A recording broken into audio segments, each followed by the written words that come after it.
Good morning, everyone. Welcome to another edition of Athenaeum Spotlight here on Westfield Community Programming, 89.5 FM WSKB, and our media partners at Southwick Community Television and Agawam Media. I'm Mark Auerbach with Guy McLain from the Westfield Athenaeum. It's good to see you, Guy. Good seeing you. How's your summer going? Oh, it's going great. I wish it was a little cooler, but things are very, very active at the Athenaeum. We have our big summer reading going on right now. It's getting to, in the later stages of that, but it's been very, very active. It's always it's one of our most active programs because it goes almost to 7-8 weeks, and there's lots of programming, lots of activities, and a lot of people are in because they're checking out their books so they can get their reading in order to get the prizes and such that we have and participate in the program. What are the prizes?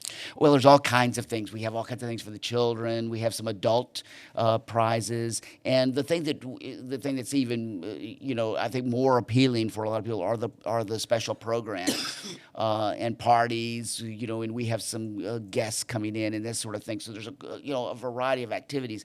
A lot of it now we've already completed because we're getting into the final stages of it, but we still have our end of summer reading party at the end still yet to go. Another thing that's very interesting about summer reading, we really one of the things that I just love seeing is all the young kids coming in and participating in this, because one of the things that all these studies that have been exercised over the last few years, especially in relation to the pandemic, shows that American students, the reading ability is way there's a lot of problems with reading ability. Reading comprehension. There's been many, many questions about this. And of course, the kids being out of school during the pandemic, that really put a lot of children behind, especially children from socioeconomically deprived neighborhoods and everything. And so summer reading, many experts in this area of child literacy say summer reading programs are some of the best things that young children can do because it keeps them reading in the summer rather than a break where they're out playing all the time and they're not doing any reading. This keeps them doing some reading during the summer, and it means the teachers can start at a better place in September. Can they read whatever they want? Yes, there's no restrictions, and that's one of the nice things about it is kids can follow their own interests. They can just pick out any book. Any book counts toward their reading scores. The idea of accumulated hours reading and this sort of thing. So we think this program is really great because of the fact that it's so flexible and allows children to pursue their own activities, their own interests. Are there reading groups associated with it? Well, not really. Or like book clubs? Yeah, there's some book club activities that are involved with it as well.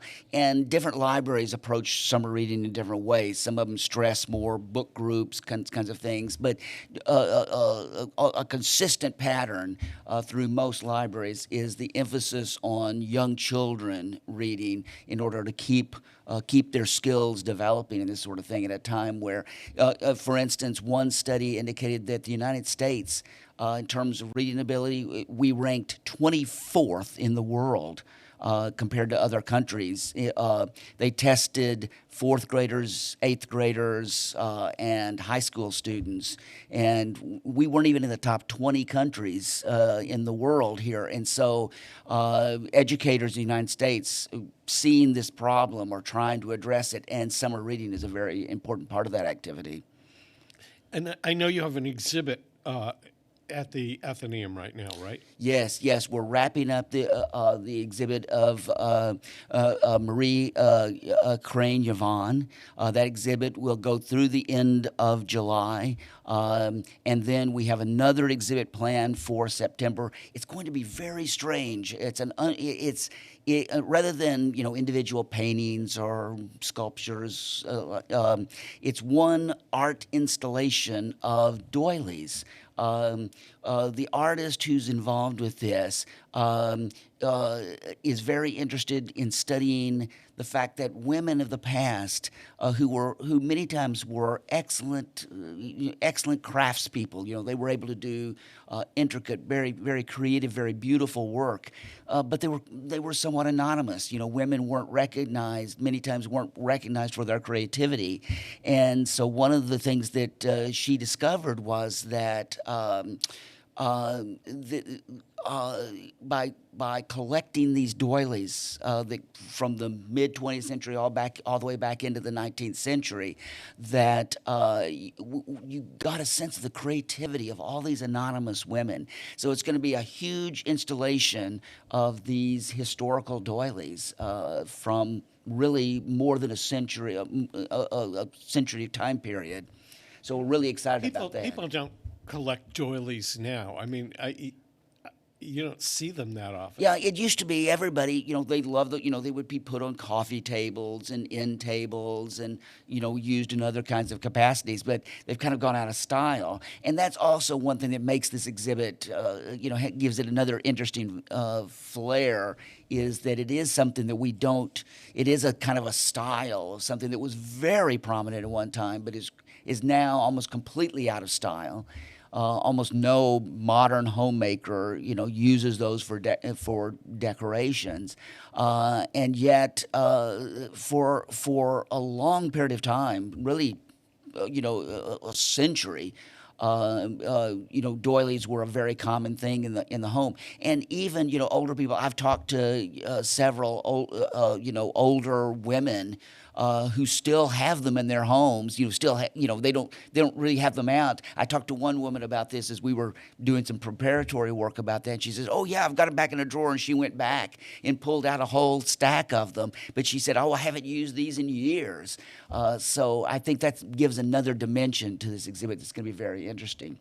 Then after that exhibit in November, we're really excited about an exhibit we're putting together. It's going to be Westfield artists, strictly Westfield artists over the last 2 centuries. We're going back to, Westfield has produced artists of very high level back into the early 19th century, going back to the time of Nancy Johnston, who was a very active landscape and portrait painter back as early as the 1840s, 1850s. And we're going to look at several Westfield artists who were active in the 1920s and 1930s. And who actually exhibited in the Athenaeum during their heyday in that time period. The Great Hall of the Athenaeum was built in 1927, and when that was built, the planners were very, had a lot of foresight into what we would need in the future, and they added, in addition to an auditorium where we have concerts and lectures and things like that, they built an art gallery, and so they started doing extensive art exhibits at the Athenaeum as early as the late 1920s. 1930s was a very active period for that, and we have a number of paintings of artists who were active exhibiting at the Westfield Athenaeum in the 20s, 30s, and 40s. We're going to show several of those artists that are, and a couple of those artists are just incredibly creative. Interesting artist. And then the final aspect of the exhibit will be contemporary Westfield artists active today. And it's amazing the number of artists who have lived or are living in Westfield now, who are doing amazing work. So that's on the agenda for November, December, into January. How do you, of the contemporary Westfield artists that are around and about, how do you learn about them?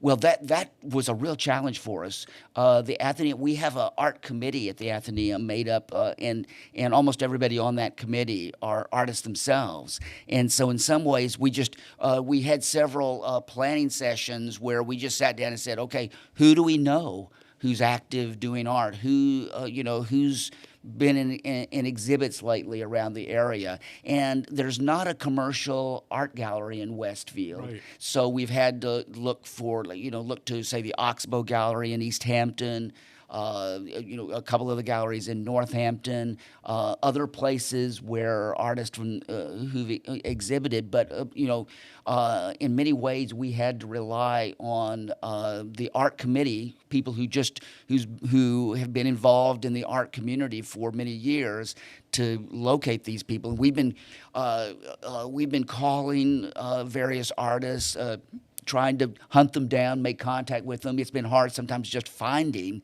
some of these artists. But to date, we've identified over 30 artists who have been, who are active now, who we want to include in the exhibit. So we think we'll have more than 30 artists in this show in November, December. So we're really excited about this. It's going to be huge, and it's going to give anyone coming to this exhibit a chance to really see the creativity that has come out of Westfield artists over 2 centuries. Yeah, because you wouldn't think necessarily that Westfield contributed a lot of artists in comparison to Northampton or East Hampton, but maybe it's because Northampton and East Hampton have more of an organized gallery scene. There are no galleries in Westfield. That's right. It's very strange. Westfield is actually larger by a good bit than Northampton, and twice the size of East Hampton. Recently, East Hampton for a long time had really no art scene. The art scene in East Hampton has only developed over the last 15 to 20 years. And yes, it's taken off, and there's a lot of artists there now, but it's a fairly recent scene. In some ways, Northampton's art scene only goes back to the 80s and 90s in many ways. There are some examples of artists who were active living in Northampton in the 70s, were connected to Smith College and things like that. Yeah, but the thing about Northampton is it had so many commercial galleries going up and down Main Street Right. that area artists had an opportunity to exhibit. Yes. And in Westfield, that never happened. Yeah, and that never happened, yeah. But many of the galleries in Northampton were pulling in artists from different regions and different areas, many times outside of New England, really. Even though, yes, there was, and an interesting phenomenon developed in the 70s and 80s, artists attracted to the 5 colleges, started doing work, and there was kind of a Northampton style that developed. It was kind of what you might call a realist style that was kind of in contrast to a lot of the abstraction that was kind of current then. People like Scott Pryor, who's probably the best known artist. He now his paintings are in museums. Boston Museum of Fine Arts has some of his work and all that. So Northampton did develop a very interesting art scene in the 70s and 80s, but again, fairly recently. What's interesting about Westfield is Westfield developed as an important industrial town, not large, but an important industrial town in the mid-19th century. And so because of the industrial wealth in Westfield, through the whip industry that was huge in the 19th century, I mean, hundreds of thousands of whips were made every year in Westfield. It was an industry that at one time employed more than 8,000 people in Westfield. And I think the wealth generated by that brought artists to the area. And even though there hasn't been an active commercial scene, because Westfield was more associated with industry and commerce and this sort of thing, because of that wealth, that attracted a lot of artists to Westfield in one form or another. And that's what we want to recognize here. And I think the Athenaeum, and I think one thing is, even though Westfield never had a real commercial gallery, the Athenaeum, as early as the 1920s, has played that role in the community. Because there's such a great gallery space in the Athenaeum. And this is one of the things I discover when I bring artists in, potential artists for future exhibits, and show them the gallery. When they walk into the gallery, they're just so impressed with the space. That's a real draw. And I think that must have been a real draw for artists way back in the 30s and 40s as well. So the Athenaeum, I think, has played the role of an outlet for artists in Westfield. It's not to denigrate the things like Westfield on weekends and their gallery and the other art one that does the public art in Westfield, but still it's a different kind of activity than you might see. Even Springfield has a limited number of galleries. That's right. That's right. There was the Thranja Art Gallery in the 1980s that was pretty active, but there hasn't been much in Springfield. If you go back to the 19th century, Springfield was large enough that there was the Guilds Art Gallery that goes back to the 1880s and 1890s and was a pretty active scene. But there as well, it was the Art Museum in Springfield that now is the Springfield Museums. That was the main, what you might say, the main supporter of art in Springfield. And my guess is some of the Westfield artists, were active in the Guilds Gallery, the Commercial Gallery, and also exhibited in the Springfield Museums when the Fine Arts Museum came into existence in 1933. In Smith Art Museum earlier. The Smith Art Museum kind of served as the museum for Springfield, but it was dedicated to the collections of George Walter Vincent Smith, a great art collector of the 1880s and 1890s. There wasn't a really active scene there, even though there were some really interesting artists. There was an attempt, though, 20 years ago, 25 years ago, Bay State Medical Center had this long corridor that connected the new Bay State with the older Bay State, and they turned it into a public gallery and featured local artists. I remember going in there and to see artwork. Yes. And Thranja Gallery was one, and they were kind of committed to making sure that there was art in public spaces and that the banks, in their brand new office buildings and stuff like that, featured local artists on the walls. And it's a tradition that sort of remained. The Jewish Nursing Home in Sosin Rehab Center features the work of a lot of local artists, right, including Laura Radwell and stuff. But there isn't that centralized commercial gallery thing. So if you're a producing artist here, you're kind of stuck doing the Mattoon Arts Festival or Longmeadow Days, right, something like that. And many artists have turned to galleries on the Cape, galleries in Boston, galleries in the Berkshires, in Lenox and Stockbridge, those, and in some cases New York art galleries, being like the pinnacle, for artists to get into the New York galleries, that's kind of the pinnacle of achievement. In Western Massachusetts, there hasn't been really a tradition of commercial art galleries that's been that strong. So we've had to rely on the museums and other kinds of institutions to support art. I would say, with the exception of Berkshire County, there are tons of galleries in Pittsfield and Lenox and Stockbridge, yes, and Lee, but they're catering to a different audience. Yes. Well, yeah, most of their audience, because the Berkshires have going back to the time of Edith Wharton and the beginning of the 20th century, the Berkshires have been a draw for, summer homes for the New Yorkers. And so the New York crowd has come up there, and that has supported art.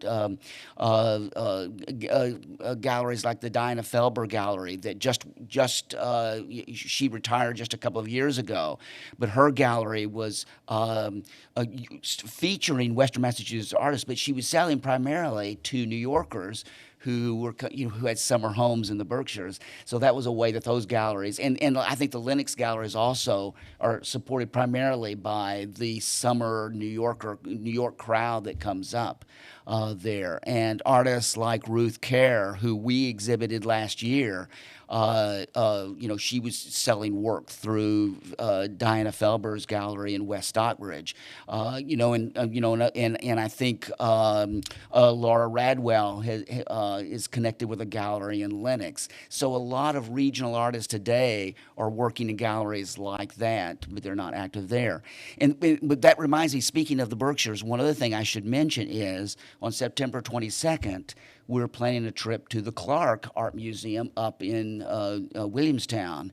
This going to be really exciting. This summer, the Clark is featuring a huge exhibit of the work of the great artist from Norway, Edvard Munch. who did, of course, the very famous The Scream, which everybody knows. Yes. And they've got a couple of versions of The Scream in this exhibit, but it's an exhibit that focuses on his landscape work. But which is fascinating. There's a lot of really great paintings. Some of them who come over have been brought over from Norway for this exhibit. So that's another great program that people should keep their eyes out for. Tell us more about this Clark trip in September. Yes, what we're planning is it's going to be a lot of fun. We're planning. It's September 22nd.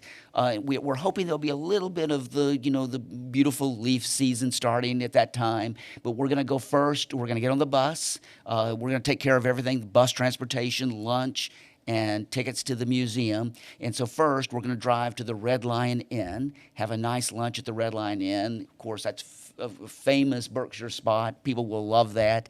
Then we're driving on up to the Clark, and we're going to do the Edvard Munch exhibit at that there.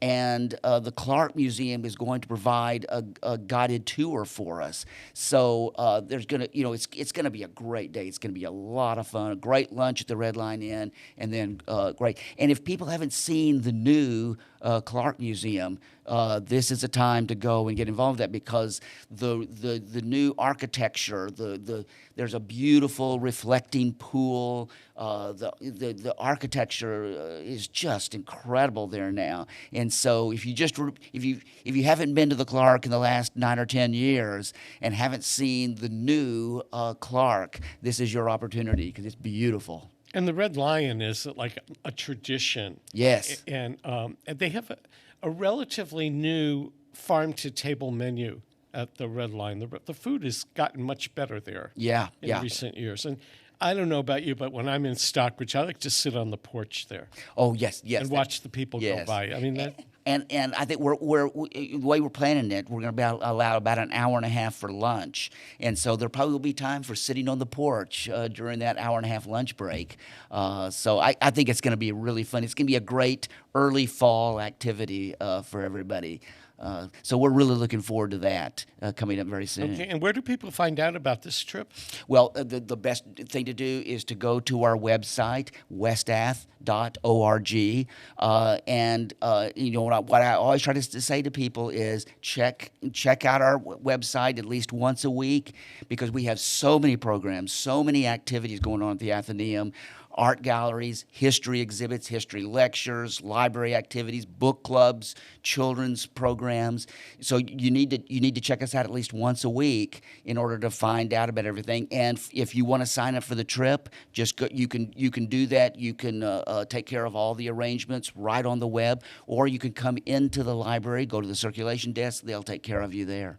So you did a trip to Tanglewood. You're doing this trip. Will there be other trips in the year? We certainly are planning other trips. We got a grant from the Mass Cultural Council that's allowing us to plan both more concerts. We're going to have we've been doing 3 concerts with the Springfield musicians.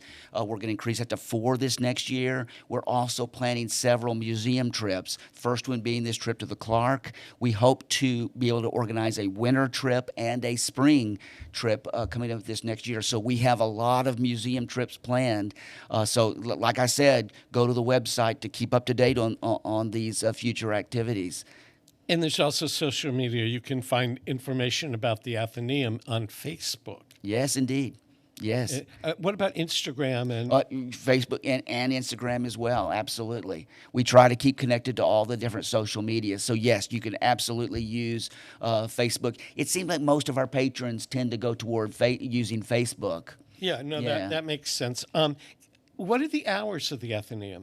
Our hours are 9 to 8 Monday through Thursday, and 9 to 5 Friday and Saturday. So it's pretty easy to remember. 9 to 8 Monday through Thursday, 9 to 5 Friday and Saturday. And there's plenty of parking behind the Athenaeum. That's right, and on the street, right there on Court Street. If sometimes we have programs that back parking lot can fill up, but you can park right along the street there. So there's plenty of parking available for people. Okay, we're going to take a quick break to acknowledge our underwriters, and we'll be back with more Athenaeum Spotlight with Guy McLain. I'm Mark Auerbach.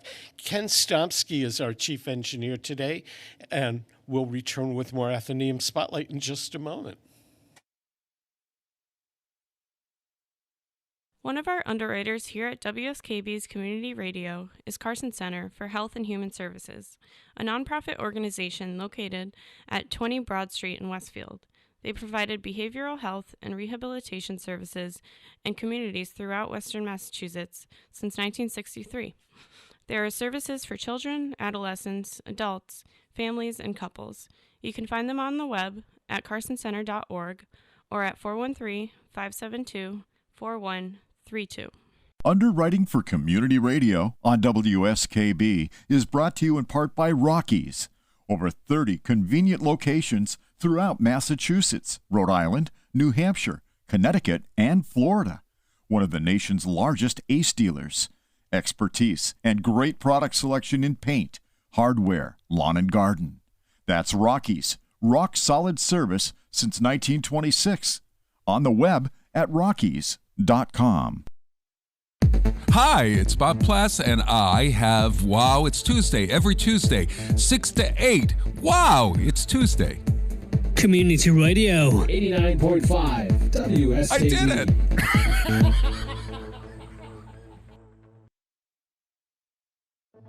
Live from Studio 120 at Westfield Technical Academy, this is WCPC Channel 15 and 89.5 FM, WSKB Westfield. Welcome back to Athenaeum Spotlight, everyone. I'm Mark Auerbach along with Guy McLain. If you've missed a part of today's programming or you want to watch it again or share it with your friends, it's archived on YouTube under WSKB Community Radio.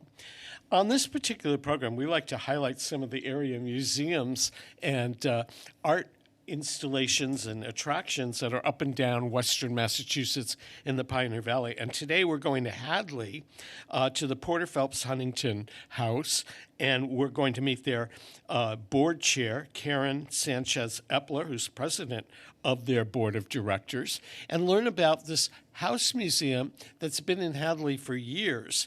And it is open during the summer. It dates back to 1752 and it offers a variety of exhibits and information about what life was like here in the Pioneer Valley from then till the present.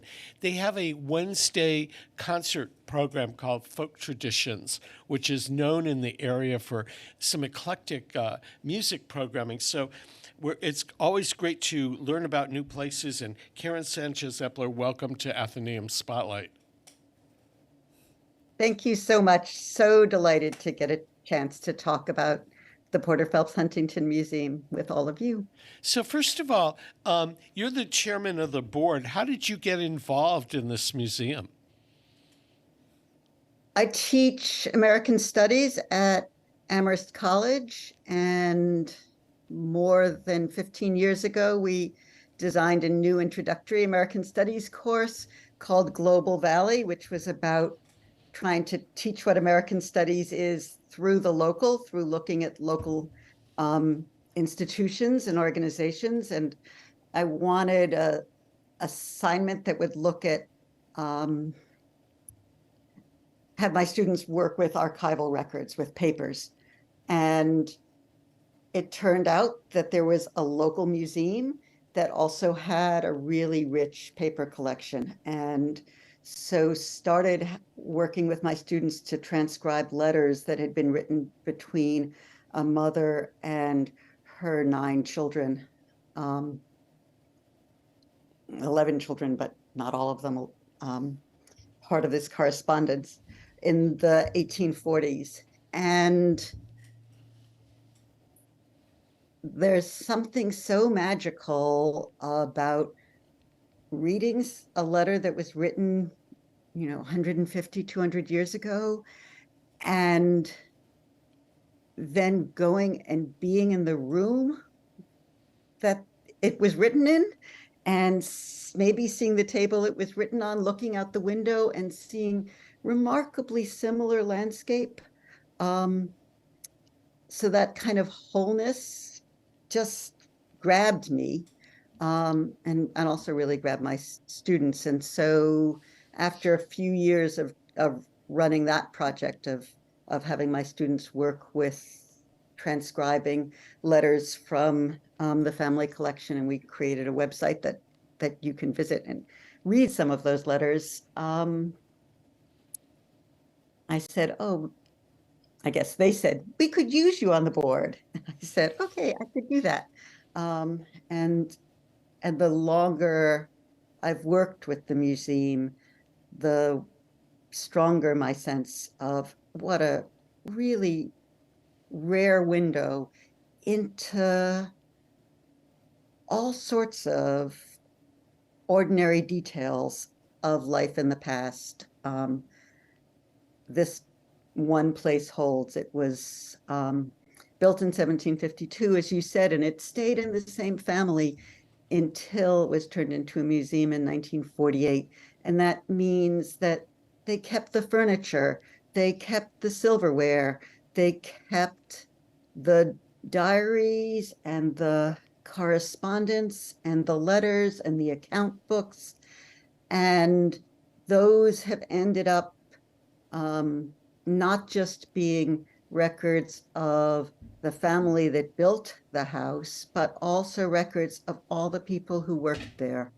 And so really what we've been interested in the last few years has been broadening the story that the museum can tell, so that it can really tell the stories of the many very different lives that have unfolded in that place over 250, 300 years. What are some of the uniqueness or the unique exhibits and parts of the collection there that someone that's interested in the history of Western Massachusetts would want to make a special trip there to see? So this museum is one of the few places in Western Massachusetts that has a well-documented history of enslavement. 6 people were enslaved by the Porter and Phelps families, and one of the things that we've been spending a lot of time on has been trying to understand their lives in full ways. And there are specific objects in the house that are associated with their labor and with their lives, and of course spaces in the house as well. Sort of similarly, I was just talking recently with someone who's working on the revolutionary centenary or whatever, 250 celebration of the American Revolution. And so they're trying to think about what different museums have to offer about that. And one of the things that's interesting in Hadley is during the American Revolution, when prisoners of war were taken, there weren't really good places to hold them. And there was, of course, an enormous labor shortage on the farms because so many of the men were fighting. And so many of the prisoners of war were sent to do farm labor at different farms. And we have a lot of information, both about a Scottish man who was captured when 4 ships of Highlander soldiers sailed into Boston Harbor, not realizing that it had already fallen in the Revolution, and were fairly shortly captured. And one of them, John Morrison, was sent out to work on the farm of the Porter Phelps Huntington family. And he had been an ornamental gardener in Hadley and in Aberdeen. And so when he came to Hadley, one of the things he did was not just the farm labor that had been expected, but also ultimately put in an ornamental garden north of the house. So there are just sort of all of these ways in which sort of big historical stories end up changing the landscape, leaving a mark on the landscape, being present. How did when did the Porter Phelps family come to Hadley, and what brought them to Hadley? So the Porters are among the original settlers of Hadley, and I guess I'd say Hadley itself and the region is kind of the dissenters from the dissenters. So the initial move from eastern Massachusetts to Connecticut, and then again more church schisms sent additional additional looking for more land. So there are Porter signatures, Samuel Porter signatures on some of the earliest deeds with Native people, and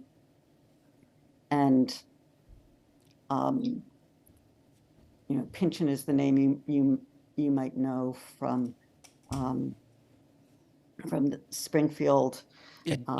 John Pynchon was involved in the early settlement, correct? Right. Who's running the Springfield settlement? Is that correct? Right. Yeah. Right. And so some of the deeds that he organized, you also see Porter's names on, and one of the things we want to talk about is that dispossession of Native people, and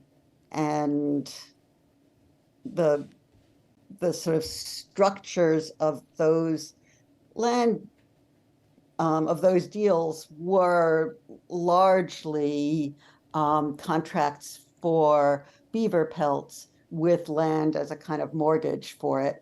And when beaver were therefore being overhunted because of the European interest in beaver fur, then Norwottuck peoples couldn't meet the quota that they had signed for, and so then that would end up in having land being confiscated. Yeah, I think it's very interesting you're talking about that, because ultimately those deals with those arrangements with the Native Americans with over beaver trapping and this kind of thing led to some of the conflicts of the King Philip's War, and I know Hadley was involved in that. What were any of the Porter Phelps Huntington families involved? And because King Philip's War is not very well known in American history, but yet it was a very pivotal experience for the Puritans in the 1670s, and I was just curious if those families were involved. So there really are a series of Anglo-Indian wars sort of throughout the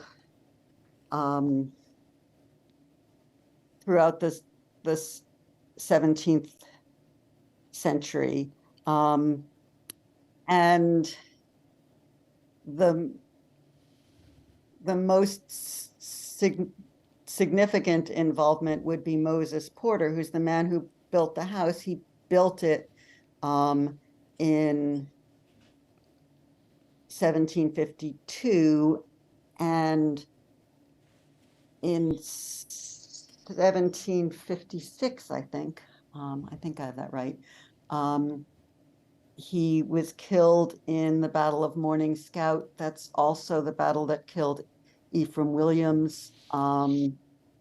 It's up near Lake George. Ephraim Williams dying without children is where the money came that founded Williams College. So sort of Western Mass families. And But weren't a lot of Hadley residents killed in the famous the Battle of Bloody Brook? Because that was in South Deerfield, but a lot of Hadley families were involved. I just was curious if any of the families were associated with it, because that was a devastating event. I think somewhere in the neighborhood of 80 or 90 English settlers, the Puritans, were killed in that battle, and then I think about the same number of Native Americans. And so I'm just wondering, that was such a pivotal event in that area, and that was just north of where the Porter Phelps Huntington House was. So I was just curious if there was any records of the family's involvement in that. Right. So their house wasn't there then yet.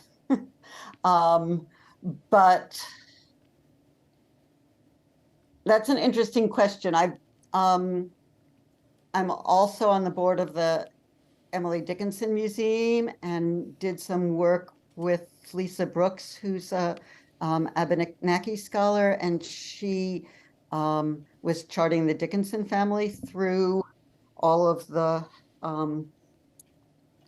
local and Anglo-Indian conflicts, and did find Dickinson's in that battle. I haven't looked to see whether there were Porters, certainly not the direct line from the house, but the house was already built 100 years after the Porter family had been in the region. So I think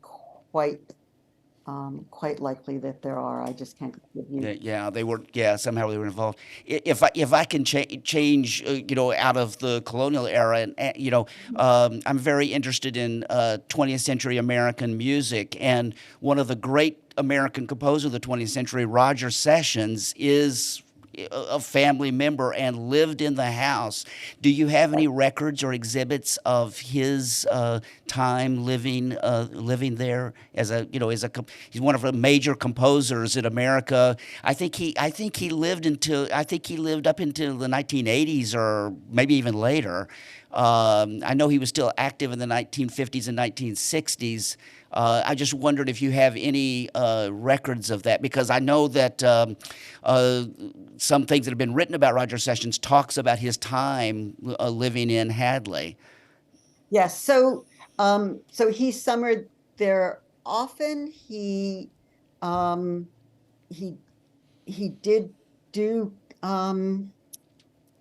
did compose pieces while on both at the Porter Phelps Huntington, staying at the Porter Phelps Huntington house, and also across the street at Phelps Farm, which was also a family property.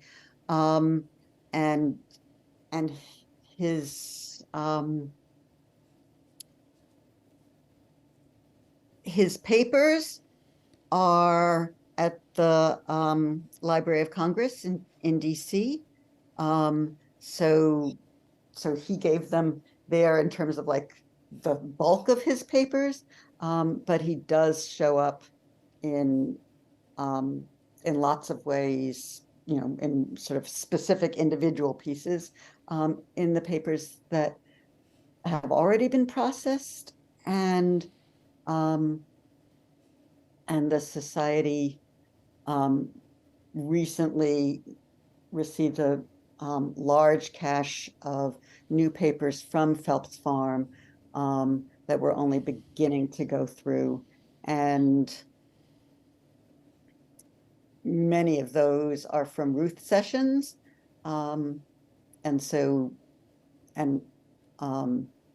I think that we're likely to find quite more John Sessions stuff than we yet know that we have.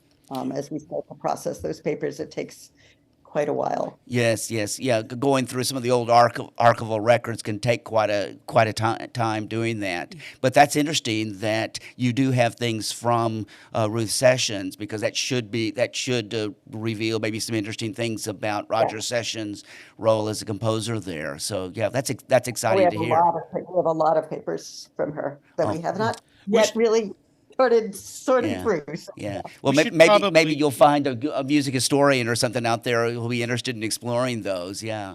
We should probably stop and say that the Porter Phelps Huntington House is in Hadley, and it's open every day except for Thursdays and Fridays. And for details on all the programs there, from the concerts to the exhibitions, you can visit their website at pphmuseum.org. We're chatting with Karen Sanchez Eppler, who's the president of the board of directors and at the Porter Phelps Huntington House. Can you talk a little bit about the Wednesday folk traditions? Sure. I can tell you we still have 3 concerts coming up. Tony Vaca on July 19th, the Afro-Semitic Experience on July 26th, and Evelyn Harris on August 2nd.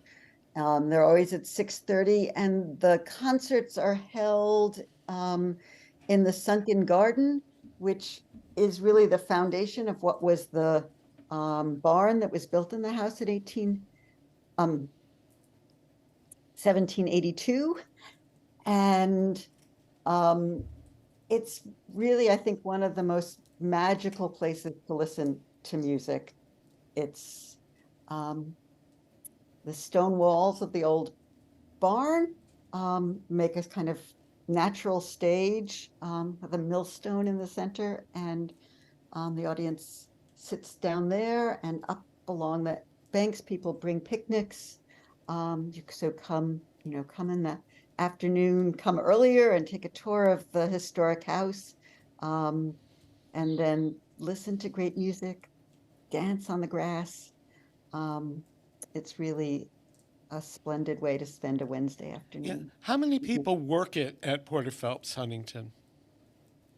So the museum has 1 part-time staff, an active working board. We have sort of summer intern staffs to do guiding, and who do research into the collection.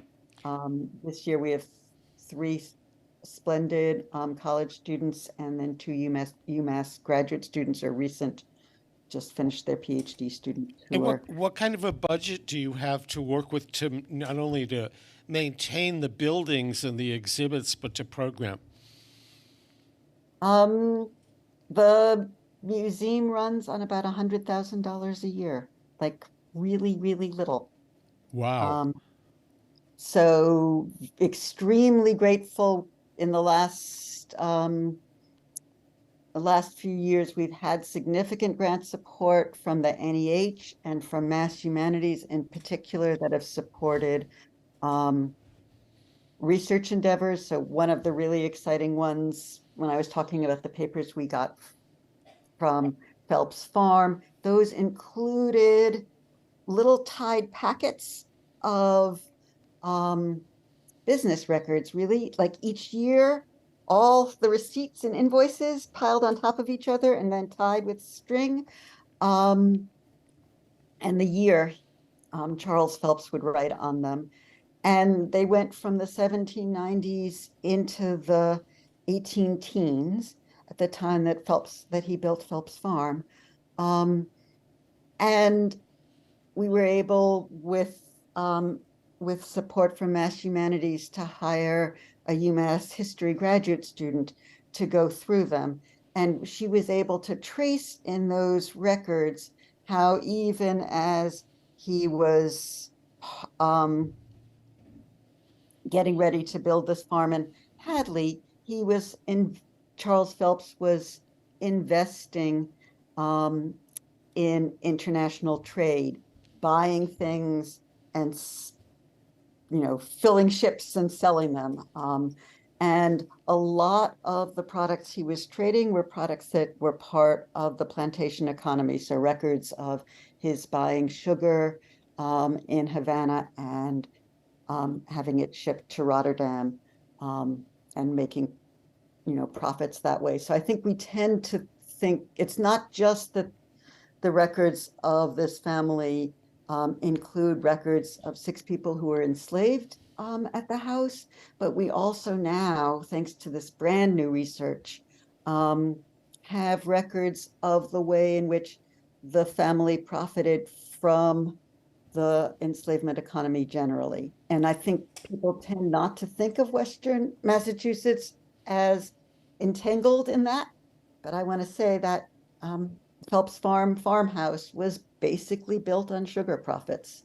I think even I think that's a very interesting observation you make about that, because I think what a lot of people don't realize is that most of the wealthy farmers and merchants that were living in the river valley from Springfield all the way up to Deerfield were involved some way. They would send their goods down the Connecticut River and to the Caribbean, and then there was kind of a three-way trade with England. And I don't, and it shows how what seems to be these isolated New England villages of the 18th and 19th century were really not. totally meshed in Yeah. the Yeah, and I think that's a very interesting. I'm glad that that's something that the museum is exploring, because I think that's an area that's not very well known and should be better documented. So I'm glad to hear that research is going on and that is being used in the exhibits. Yeah, I mean, the other new research we were able to fund out of that grant was research into the free Black community in Hadley, and had, again, I think stories that we don't tell very much. There was one man, Joshua Boston, who had initially been enslaved by the Porters, not this particular household, but Samuel Porter. But then after he was emancipated, he owned his own farm and continued to also work for white families. So he shows up in the Phelps's account books as providing skilled labor for various things, including building that barn and the New South kitchen for the enhanced dairy operation at the end of the 18th century, but also there's a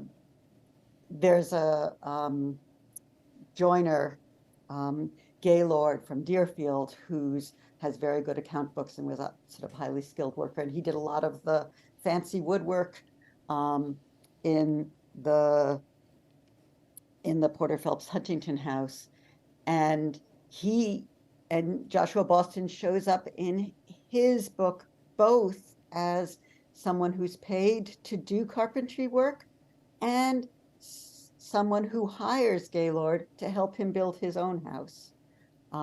And he also shows up in the Overseers of the Poor records in Hadley as providing food and rooms and firewood for an elderly African-American woman in Hadley. So the town of Hadley, in a kind of mutual aid structure, the town of Hadley would give taxes to people to help support the indigent in town, would use some tax money to do that, to pay individuals to provide that support. And here you have two members of the Black community who are using that town resource to both to show how Joshua Boston was able to help other members of the community, but also how they were able to use town resources towards doing that as well. So just really sort of multi-layered. It's been only very recently that Hadley has people of color owning farms, through most of the 20th and early 21st century. Almost all the farmland, or all the farmland in Hadley has had white ownership. And or any that makes me wonder, were any of the family members involved in the abolitionist movement of the 1840s and 1850s? Was that something that any family members were involved in? Yeah, I think one of the first moments when I was doing these projects with my students and kind of, I don't know, fell for this museum was when a student was working on transcribing a letter and described Elizabeth Phelps Huntington, so the third generation of Elizabeths in that house. She was the mother with all these kids she was writing letters to, and she was writing letters to one of her sons describing how she had gone to Northampton to visit another one of her growing up children. And while she was there, learned that James Burney, the abolitionist, was giving a talk in Northampton. And that was just so exciting to her. And so she stayed. And of course, no cell phones, no telephones, no way to let the kids at home know that she wasn't coming home until late. And so when she finally came back over the river late at night, everyone was out with lanterns looking for her. But she writes about how excited she was to hear James Burney, and writes very sort of moralistically about how much she feels like people around her are not understanding what a sin slavery is. And so that's so interesting. When she was a child, there were probably still enslaved people in the household, right? That she that she knew that her parents had enslaved labor, but by the time she was an adult, she had started to be interested, and I think ambivalently more. There's another letter she writes to William Lloyd Garrison, kind of arguing, really, you should have a wider tent that includes those of us who are sort of interested in colonization and other more moderate, not immediate abolition modes. Her sons then became quite active.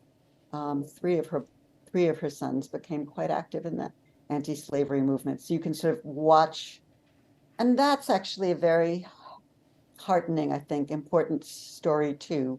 So it's not just that we can tell stories about how people went from being enslaved to owning farms in Hadley, but also how we can understand things about how a family went from being enslavers to being moderately anti-slavery and then more actively abolitionist, really over a course of a generation. Karen, we're unfortunately out of time, but I want to thank you for joining us this morning to talk about Porter Phelps Huntington House, and you can learn more about the Porter Phelps Huntington House at pphmuseum.org. We've been chatting with Karen Sanchez Eppler, who's the president of Porter Phelps Huntington's Board of Directors. And this wraps up another edition of Athenaeum Spotlight with Guy McLain. I'm Mark Auerbach. We'll catch you next week with another edition of On the Mark or Athenaeum Spotlight. Thanks for being with us today. Thank you.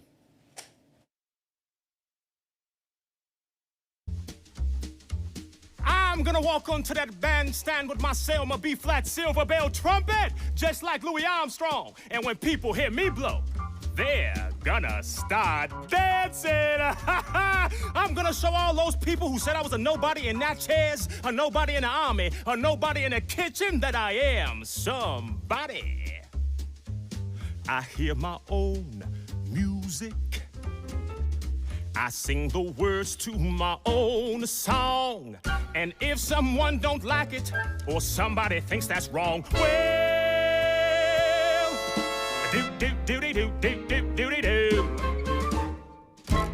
I draw my own pictures.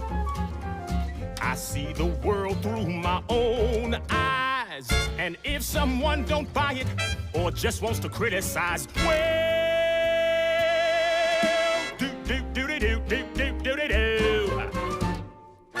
nobody knows what's going on in my soul, or what's going on inside my brain.